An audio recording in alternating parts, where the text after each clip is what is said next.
datang suatu masa yang dinamakan dengan mati.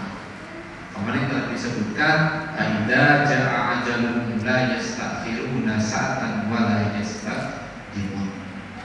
Ketika mati itu datang, ajal itu datang, tidak bisa dimajukan sedetik pun, tidak bisa dimundurkan sedetik pun. Itu kemarin kita telah bahas. Dan hadirin rahimakumullah, disinilah titik perpisahan yang awalnya bertemu antara ruh dengan jasad, datangnya kematian berpisah antara jasad dengan ruh. Jasad kembali ke tempatnya, yaitu ke tanah, ruh kembali kepada Rabbul Alamin. Kemana perjalanan selanjutnya? Masuk kepada alam kubur. Di alam kubur inilah kemudian 5 pertanyaan kemudian diajukan. Ini yang kemudian akan menjadi indikator kemana perjalanan kita ke depan. Apakah memiliki perjalanan yang baik atau ternyata memiliki perjalanan yang buruk? Indikatornya ada di sini, yaitu di alam kubur. Setelah di alam kubur, inilah masa penantian bagi seorang manusia. Manusia yang berada di alam kubur tidak bisa berlanjut kepada alam yang lain, karena berlanjut ke alam yang lain itu harus bersama-sama. Jadi kalau ada orang yang wafat pada hari ini atau sebelumnya, itu dia berdiam diri di alam kubur. Maka disebutkan alam kubur itu adalah, nama yang lain adalah alam barzakh, alam penanti. Di sanalah dia menanti sendiri, menyepi. Kemudian di tengah kegelapan. Tapi bagi orang yang beriman, dia memiliki keimanan dan ketakwaan, penuh dengan amal soleh, maka kesendirian itu akan ditemani dengan amalnya. Maka kegelapan di dalam kubur itu akan diberikan cahaya yang luar biasa. Contohnya seperti apa? Tadi itu sudah disebutkan oleh Pak Eka. Ketika kita memberikan donasi untuk pembangunan masjid, kita memberikan donasi untuk kemakmuran masjid, itulah titik-titik yang akan menjadi cahaya nanti di alam kubur. Itulah yang nanti akan menemani di alam kubur ketika kita di dalam kesedihan. Inilah kondisi alam kubur. Semuanya menanti. Bagi orang yang beriman, menantinya itu sampai kapan? Menantinya itu sampai kepada ditegakkannya suatu hari yang dinamakan dengan hari kiamat. Allah Subhanahu wa taala berfirman di dalam Quran surat Al-Waqiah, "A'udzubillahi minasyaitonir rajim. Idza waqa'atil waqi'ah laisa liwaqa'atiha kadhibah khafidatur rafi'ah idza rujjatil ardu rujja wa hussatil jibal bassa fakanat haba'an munbasla." Kata Allah, apabila terjadi hari kiamat, tidak seorang pun dapat berdusta tentang kejadian. Oh, kenapa berbicara seperti itu? Karena pada hari ini banyak juga orang yang mendustakan hari kiamat. Masih ada orang yang beranggapan bahwasanya dunia ini kekal. Masih ada orang yang beranggapan bahwasanya dunia ini akan ada selama-lamanya.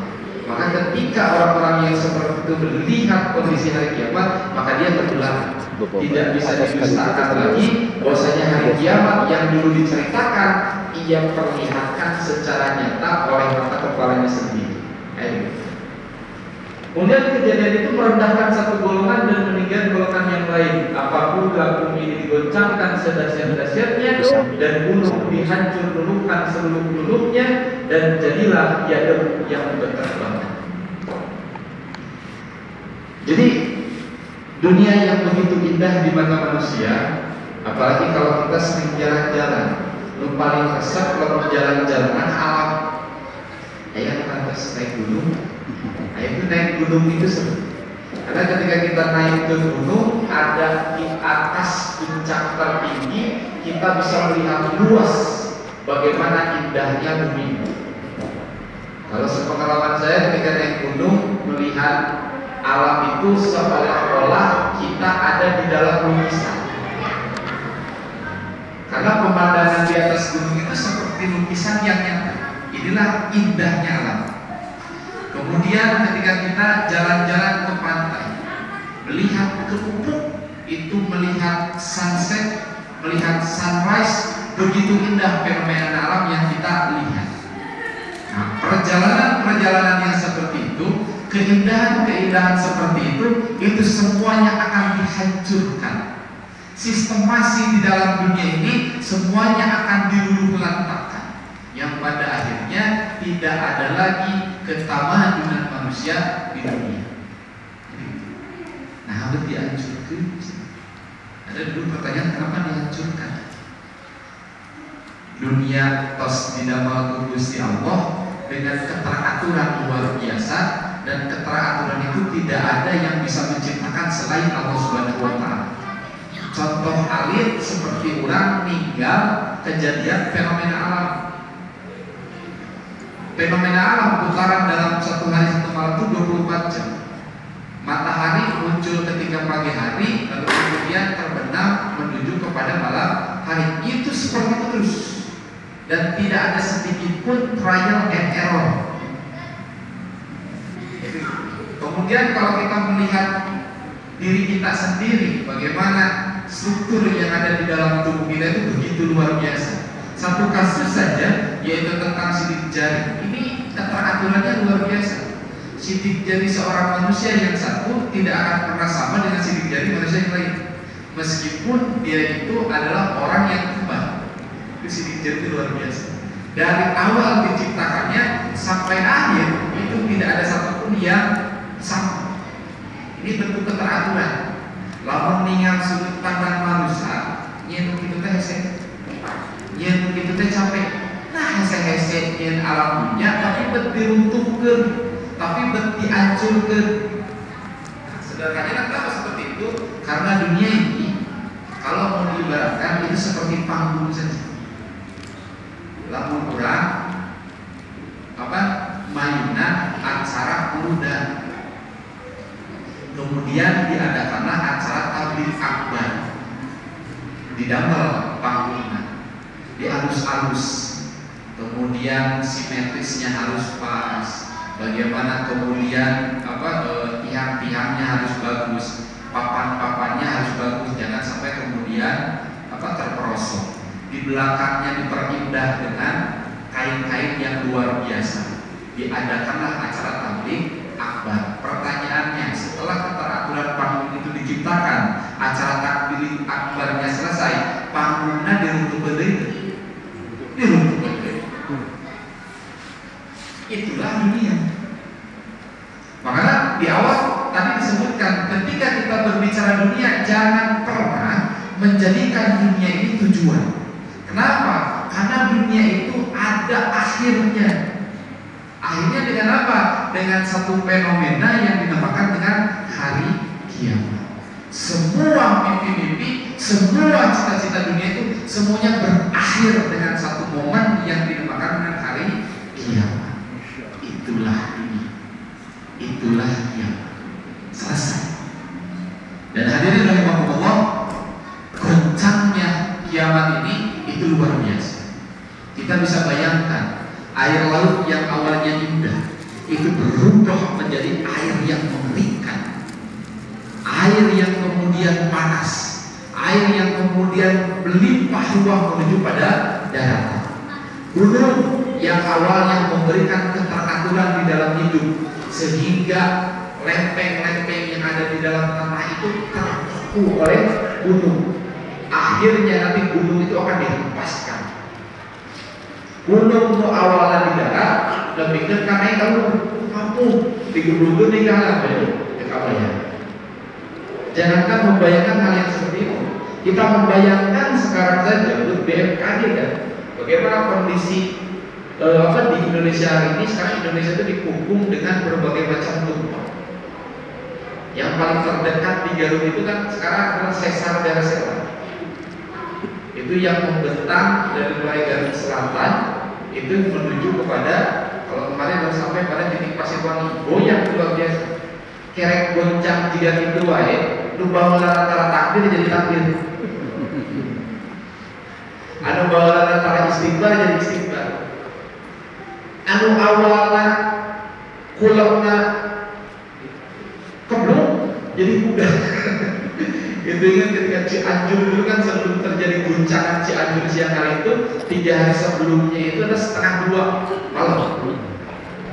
Goncangnya luar biasa. TV titiknya di Cianjur, kenanya apa?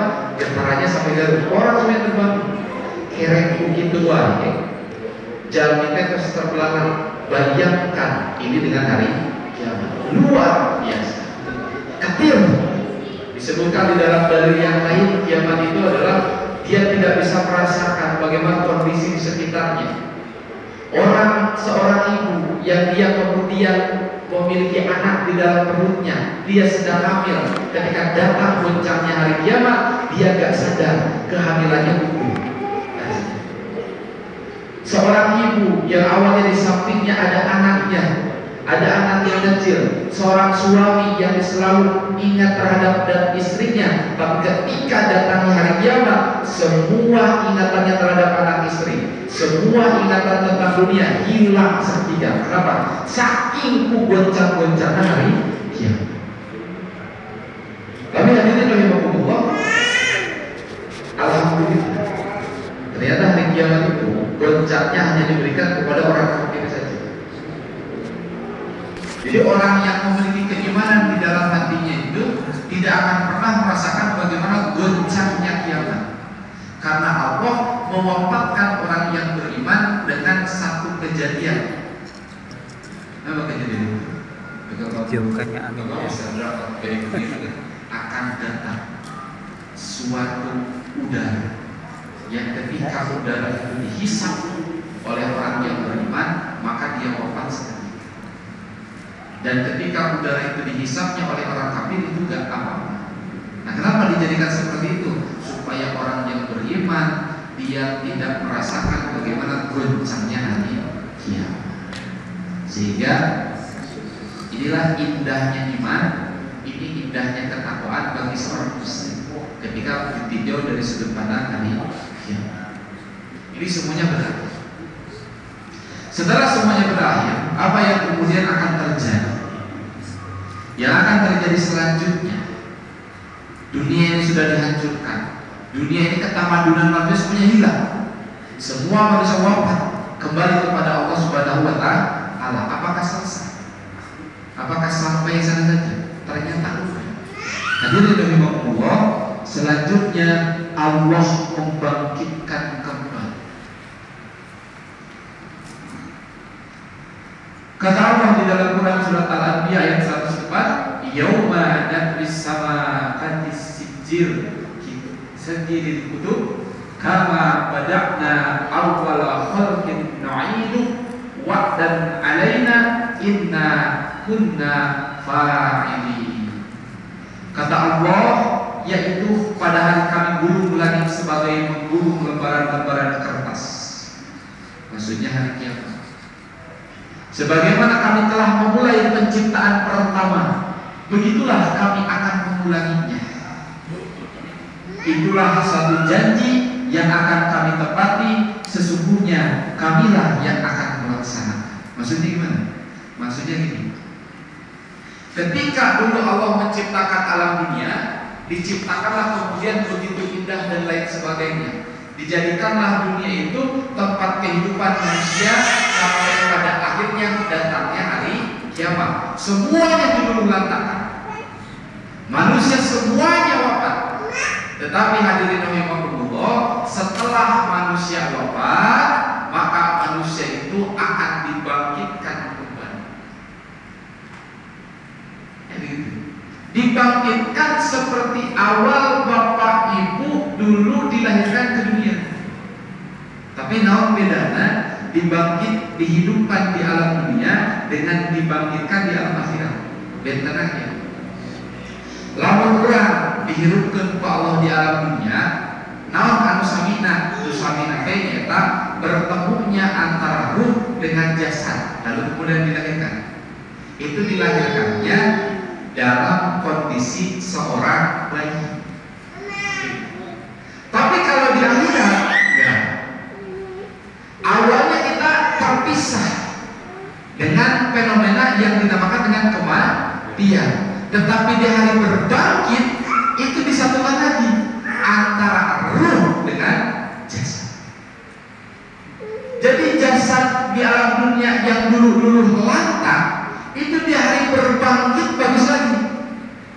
Orang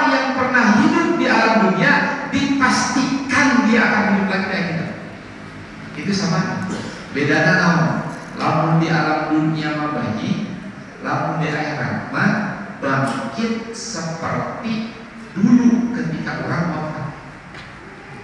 Maksudnya, lamun cariosna ayat seorang jalmi wafatna usia 30 tahun, fisiknya belegerna 30 tahun, dia dibangkitkan dengan kondisi fisik yang sama.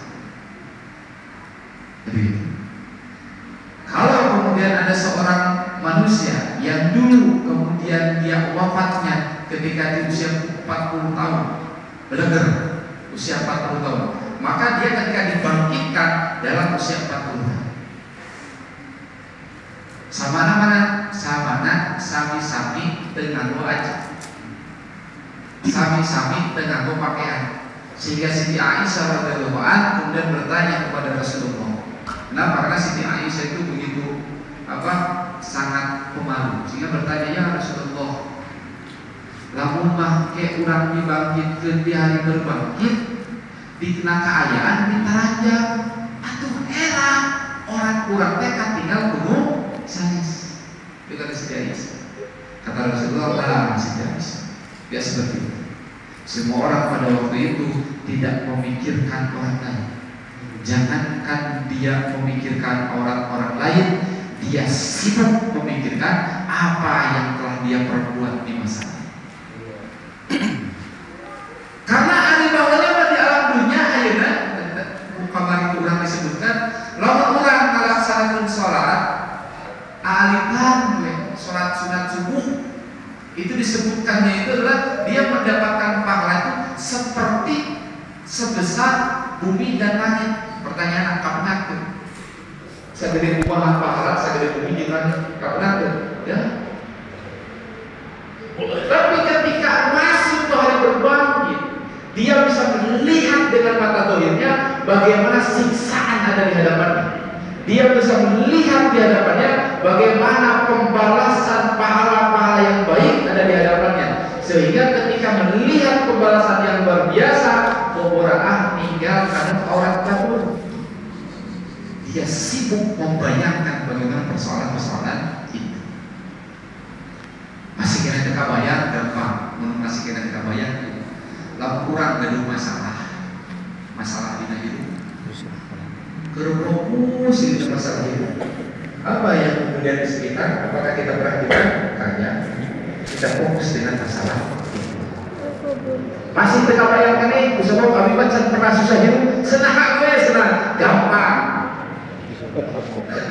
Berangkat Bapak Ibu dengan kesenangan Bapak-Bapak Ibu.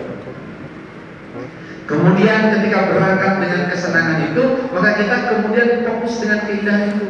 Ini rasanya waktu teh ini terus mulai nasabah gitu. Boboraah perhatikan batur. Kita sibuk dengan kesenangan kita. Kita sibuk dengan kesusahan kita. Seperti itulah kondisi nanti seseorang di hari berbangkit. Semuanya dibangkitkan. Namun selalu rumah proses kebangkitan nanti ketika di hari berbangkit seluruh tulang sulbi itu dihamparkan. Nah, tulang sulbi itu dihamparkan, lalu kemudian dihujani oleh Allah dengan air yang berwarna putih 40 hari 40 malam. Itu satu guru ketika ngajelaskan di kitab Isandro. Dihamparkan seluruh tulang sulbi, kemudian dihujani oleh Allah dengan air yang berwarna putih 40 hari 40 malam. Setelah 40 hari 40 malam dihujani oleh Allah Subhanahu wa taala, maka si palentung eta tulang sulbi jelek gue jadi jalan asam. Itu kira lebih prosesnya seperti itu. Dan kira itu pas bangkit dia tidak langsung mudah lagi. Tadi sama persis seperti dia juga yang sama itu. Lamun wafatna dina kaayaan ibadah, gitu. maka dia akan dibangkitkan dalam kondisi ibadah. Contoh alih, abdi tinggal di YouTube, lamun cepat sasasikan mangkat di Jakarta Utara, ayah seorang ibu-ibu anu sok ngiring pangawasan rutin. Lamun telepat dina riwayatna ka ibu-ibu teh ngiringan kaos rutin teh tos 20 tahun jalan. Dan tugas ibu-ibu tadi di pengajian yaitu adalah selalu membuka acara dengan membaca Quran surat Al-Fatihah. Jadi tugas baca Al-Fatihah si ibu eta. Terus sampai kemudian pembacaannya itu adalah Quran surat Al-Baqarah ayat 1 sampai 5. Alif lam mim dzalikal kitabul la raiba fihi hudan lil muttaqin alladzina yu'minuna bil ghaibi wa yuqimuna as-salata wa mimma razaqnahum yunfiqun walladzina yu'minuna bima unzila ilayka wa ma unzila min qablik wa bil akhirati hum yuqinun ulaika 'ala hudan min rabbihim wa ulaika humul muflihun.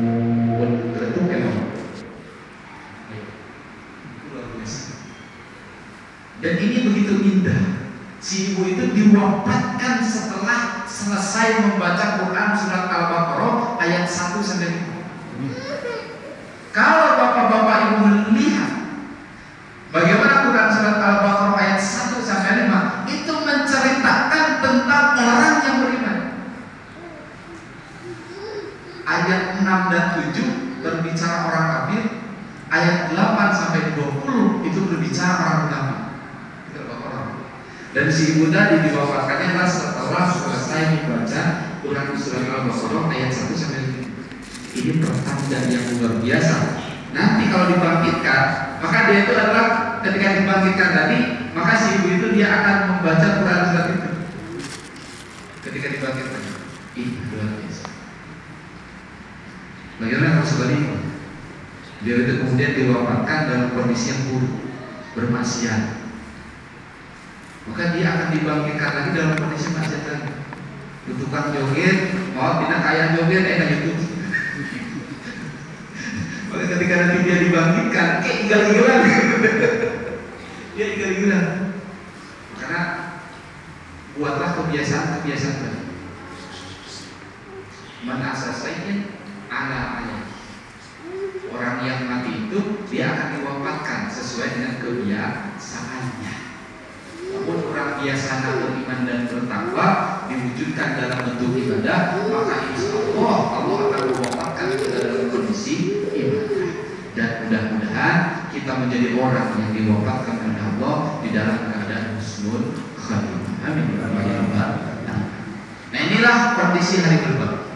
Setelah dibangkitkan apa lagi? Setelah selesainya proses kebangkitan, maka Allah akan mengumpulkannya di padang mahsyar. Kata Allah dalam Al-Quran, yauma tubaddalul ardu ghairal ardi was samawat barazu lillahil wahidil qahhar. Yaitu pada hari ketika bumi diganti dengan bumi yang lain. Alam dunia diganti ke alam anyar, yaitu alam akhirat. Dan demikian pula langit dan mereka semuanya di padang mahsyar berkumpul menghadap kehadirat Allah yang Maha Esa lagi Maha Perkasa. Maksudnya tadi itu ketika orang dalam kondisi tadi di ranjang, itu kondisi siksaannya itu luar biasa di padang mahsyar. Kalau umumnya kan padang mahsyar itu adalah tempat berkumpulnya seluruh manusia. Dari mulai Adam alaihissalam sampai nanti yang wafat terakhir, itu dikumpulkan di semua tempat itu. Dan di tempat itu adalah tempat yang tidak ada lagi perlindungan. Di tata ranjang disebutkan dina keterangan anu sanes eta matahari teh sadepa. Umur sadepa terus satu hasta itu kurang lebih satu apa? Nah ini sebuah kalau 2 hasta berarti 2 juta. Matahari segitu itu tidak ada lagi perlindungan. Kemudian ada orang yang tenggelam dengan nanas di padang mahsyar. Ada orang yang tenggelam dengan keringat. Ada orang yang terbakar dengan matahari. Itu ketir luar biasa. Dan itu penantian itu selama apa? Selama 50.000 tahun.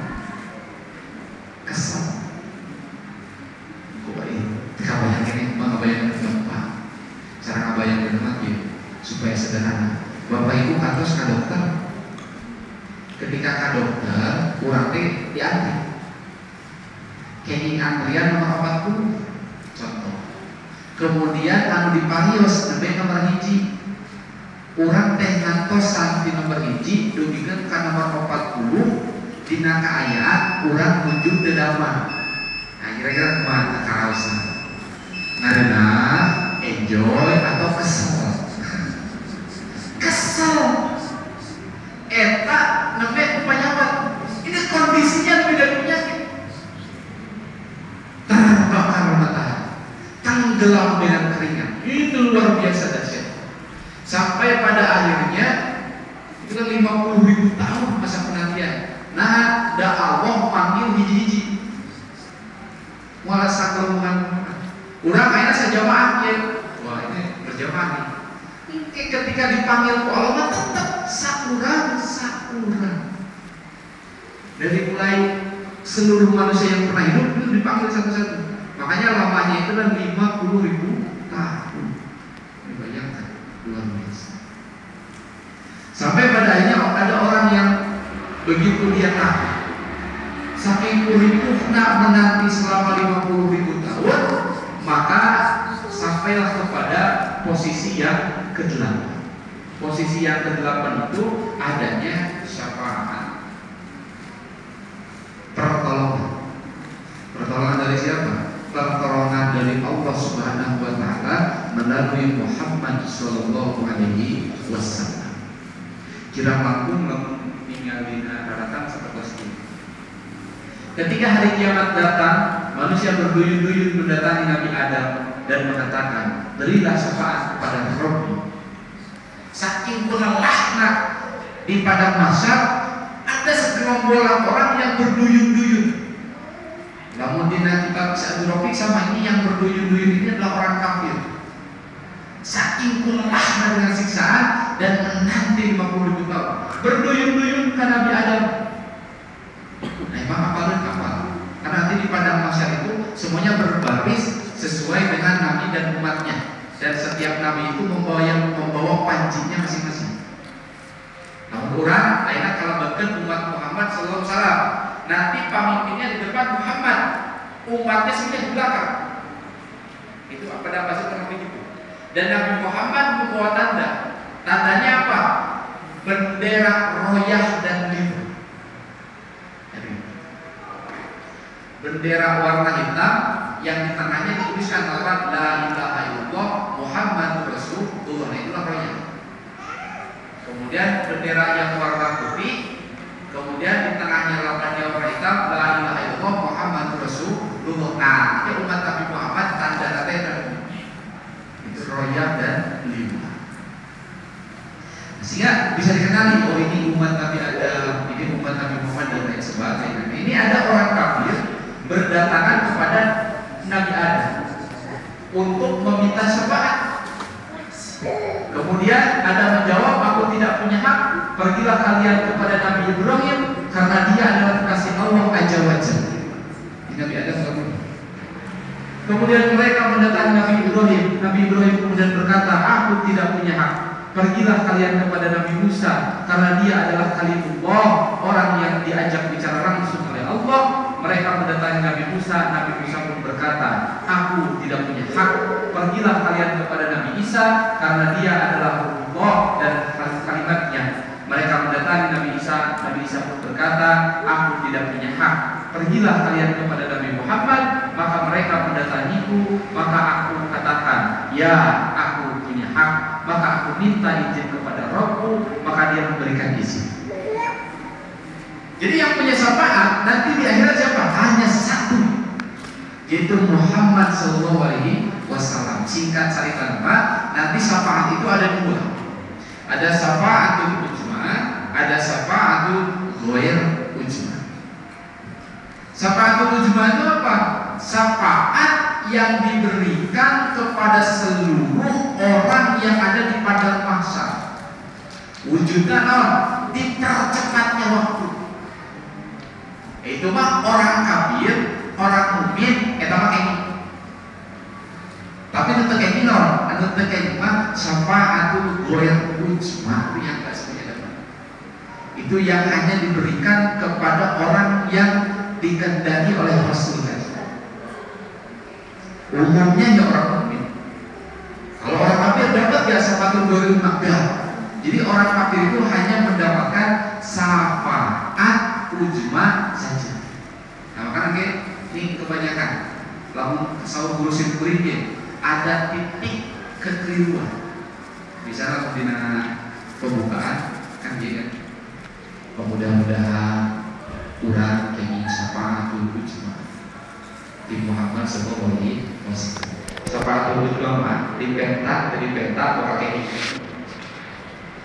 Yang gak dapat itu apa? Syafaat ujma.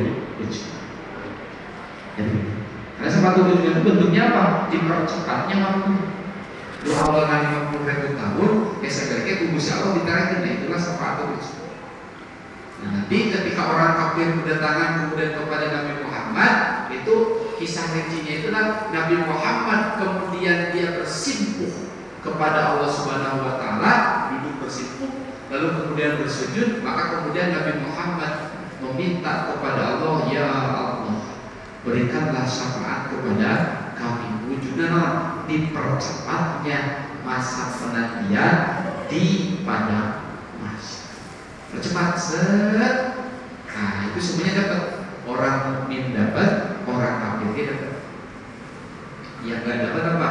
Syafaatul ghair ujma. Dia semuanya dapat. Hanya orang yang dapat. Orang yang dikenali oleh Rasulullah, orang yang sangat cinta kepada Rasul, dialah yang akan mendapatkan syafaat. Bagaimana bentuknya syafaat itu? Kalau para ulama itu menyebutkan itu seperti baju bolong. Namun orang gaduh baju kemudian bolong, kadang ditamal, syafaat itu kurang lebih. Namun mah bahwa orang ternyata di alam dunia tersengaja mawa dosa karena akhirat. Ku indahna syafaat, insya Allah kita dosa teh biasa dihampura. Gimana itu sudah biasa banget. Ya Allah, ampunilah aku karena sudah melakukan dosa kan bisa. Karena akhirat itu adalah masa pembalasan, bukan masa pengumpulan amal, bukan masa permintaan ampunan. Tapi lalu bawa dosa akhirat maka pergunakanlah langkah terakhir. Langkah terakhir itu apa? Syafaat. Makanya orang sudah cinta ke Rasul.